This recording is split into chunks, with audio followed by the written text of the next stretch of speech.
Hello YouTube, Goddard Radio Moscow here again with another beer review for you as is usual. Now for this one we're going to get stuck into the Scottish Beer Month that I promised you a few weeks ago. As I mentioned in my channel message video that was the last one I uploaded, I'm going away on my travels down to Australia, so I'm going to be stopping in Dubai, Taiwan, Japan and then before getting to Australia. So I thought this would be a good time to put up these beer reviews, and the idea behind the Scottish Beer Month, if you like, is that I put up one review from a different Scottish brewery each day, so it introduces some of those of you who are from outside of Scotland to all of the different beers that we have on offer here. So for this first review we are going to get stuck into the first beer, the very first craft beer from the oldest craft brewery in Scotland, and I am of course talking about Broughton Ales Greenmantle Ale. This one is really a bit of a cult classic in Scotland. A lot of the older guys who are really into craft beer really like this one, and it's supposed to be very nice, and it's, you know, I'm very glad that I was able to save this one. I'm glad that I thought of this kind of after I discovered this beer, if you like, because otherwise I would have reviewed it already and wouldn't have had such a kind of perfect beer, if you like, for my first review.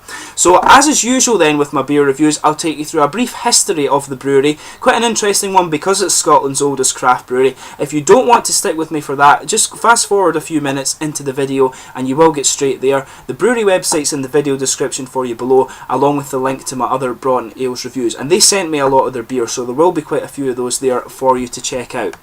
So anyway, Broughton Ales was formed in 1979 by David Younger and James Collins in a former abattoir in the small village of Biggar in the Scottish Borders region. Now Broughton Ales, as I mentioned to you, is regarded as the first Scottish microbrewery, and they marketed themselves in the early days to customers looking for a craft beer experience as an alternative to the mass-produced lagers and export beers. And if you think about that year, 1979, that's not far away from where the likes of Anchor and Sierra Nevada in the States were starting up. I think it's only a few years after, so Scotland was in on craft beer, albeit on a very small scale in the very early days too. So Collins and Younger released their first beer, the Greenmantle Ale, to great success, and the brewery became well known throughout Scotland. And this beer here was actually so popular that the locals in Biggar soon began to refer to the brewery as the Greenmantle Brewery, and it's considered a cult classic by the older generation of beer lovers in Scotland. Now the Greenmantle actually helped greatly increase the demand for the small brewed beer in Scotland, and the brewery decided at this point to introduce a few new ales, and this included the old Jock Ale, which I've reviewed for you already, Merlin's Ale, and also the Scottish Oatmeal Stout.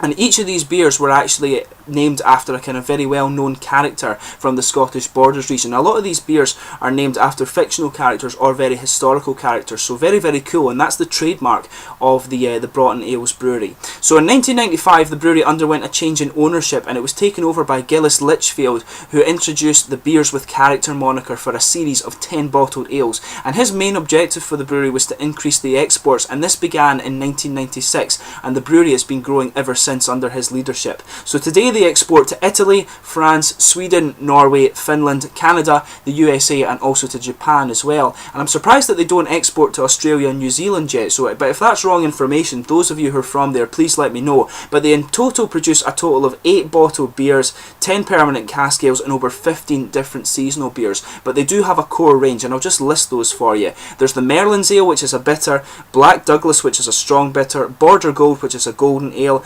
Oatmeal Stout, Exciseman's 80 Shilling, which is a traditional Scottish style, the Gilly, which is a bitter again. There's this guy here, the Greenmantle, which is a sort of Scottish bitter, if you like, and there is also the Organic Lager and the Old Jock Ale, which is a Scotch ale, and again that's a bit of a cult classic within its style as well. So let's get on to this beer itself. As I mentioned to you, each of the Broughton Ales are named after a different character. So the wee product description that is on the website for this beer, it says Greenmantle is the ale with which Broughton Brewery was founded in 1979, taking its name from the eponymous John Buchan novel. Greenmantle hero Sandy Arbuthnot, so that's who's on the bottle here, a latter-day James Bond, is sent to Istanbul where he becomes a legend. He is described in the final words of the novel as one who rode like one possessed. John Buchan spent a great deal of his childhood in the village of Broughton, and we brewed this beer in honour of Mr. Buchan and crafted the Greenmantle to mimic the character of Sandy Arbuthnot. So I'll just bring up the camera and let you have a little look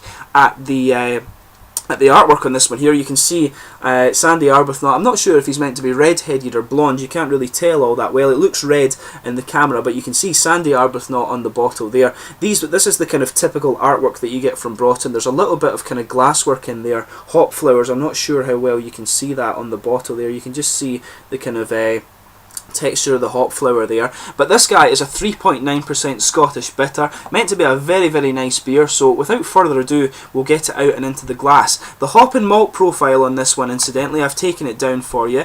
This one is apparently another style that you can describe this one as, apparently, is a 70 shilling, but it uses Optic Pale Ale, black and crystal malts, and the hops in this one are English Challenger, Fugals and First Gold, so all English hops in this beer. So we'll get this guy open and get on with the tasting here.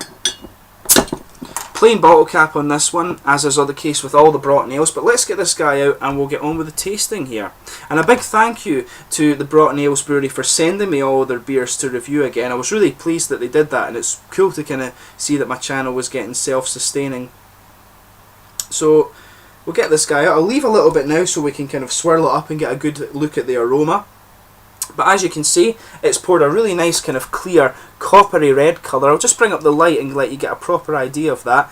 You can see there a really nice coppery ambery colour, very, very nice. There's a lot of carbonation kind of flowing around in this one. It's got a solid kind of, I'd say it was a finger, it's kind of going down, but it's got a solid finger of a nice white head. You can see it's completely transparent. If I put my fingers behind that, you can see right through it. So a very attractive looking ale, actually. I'd love to see what this guy looks like on tap. I've only tried one of the Broughton Ales on tap, and I think that was the 6.2, or it was one of the other ones that's kind of random and they don't bottle. So let's give it a smell and see how we get on here.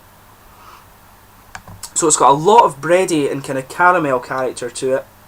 Bready malts with, it's actually got quite a bit of toasted character to it, actually. So you've got dark caramel notes too, some kind of nutty element to it, and there's a light sort of, there's a light, tiny bit of peaty character, but very, very faint. Maybe that's just my nose kind of playing tricks on me, but I think there is a little bit of kind of roasted peat in this one. But it's got a nice fruity hint to it as well. It's got nice kind of raisins and plums and figs in it, but it's very faint. It's mainly a really dark roasted caramel and bready character to this one. And there is a little bit of the nutty element too, and maybe, you could maybe say there's a little bit of a wood or a leathery kind of smell to this one. But it smells, the Broughton Ales that you'll notice, they do have a kind of trademark backbone to them, if you like. I noticed that with Broughton Ales, is that they always have this really, the main feature I think of a lot of Broughton Ales is the malt base, and they're really, you can pick that up when you taste a Broughton beer. If you blind tasted me with one of these Broughton beers, I really could tell just from the kind of really nice and dark caramel malt base that they put in a lot of their beers. So let's get the rest of this guy out and we'll get on with the tasting then. So the very first craft beer from Scotland, when they started up in 1979. Really great one to start off with for this Scottish Beer Month. So let's get it tasted and we'll see how we get on here. Cheers.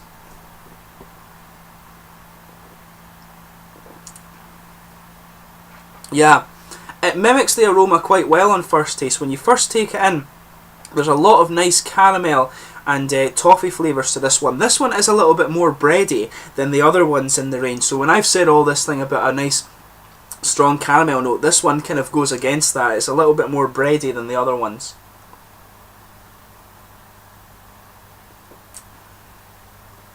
Yeah, definitely this nice kind of really white bready and a little bit yeasty character actually. It's a very toasted malt. The caramel in it is a lot fainter than the other ones in the range, as I just said. But yeah, you've got a little bit of a kind of earthy character coming out from the hops as well, and that just sits on the back edges of the tongue there.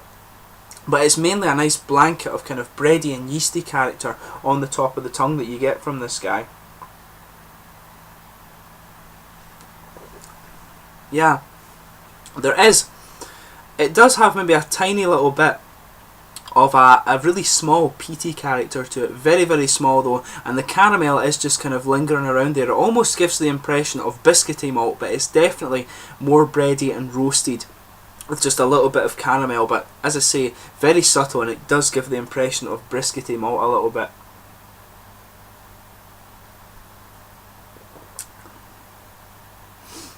There is a little bit of dark fruit in this one, but again it's very faint. There is the main component of this beer really is the big bready and the big roasted bready malts in this one. There's the other elements of the flavour in this one are very kind of pushed back by this big kind of bready malt base, and I think that, from what I remember, that is the kind of trademark of the 70 shilling beer actually. I think the 80 and the 90 shillings tend to be a little bit more of a kind of really roasted caramel one, but I've not had too many of those beers. It's all the kind of American style craft beer that's coming out in Scotland now. But yeah, all I can really say about this one is that there's a huge bready presence within this beer. Really, really nice. It has a little bit of caramel just underlying it, and it's definitely got a lot of toasted character. There are very faint elements of kind of caramel, a little bit of peaty character, and there are some dark fruits in there. But I guess it maybe is the case that it's maybe has just kind of oxidized a little bit, and you are getting some of the fruity esters coming out. But overall, it's a hugely bready beer. And if you want something like that, I do love a beer that has a good malt base on it like that, a really nice big bready malt base. This is definitely one that you want to try. But yeah, in terms of the mouthfeel with this one, it's definitely mid-bodied actually. Mid to full-bodied really. Probably more of a mid one. It's the bready character that gives it a lot of its body. There's a good level of carbonation in it. It just attacks the front of the tongue and smooths out. And overall, it is a very smooth mouthfeel. And there is a kind of little bit of a dry character that it comes in the aftertaste. But really, this beer is a hugely bready beer, and it's it's a really cool one to try since it's the oldest craft beer in Scotland. And I think it does represent the kind of 70 shilling category very well.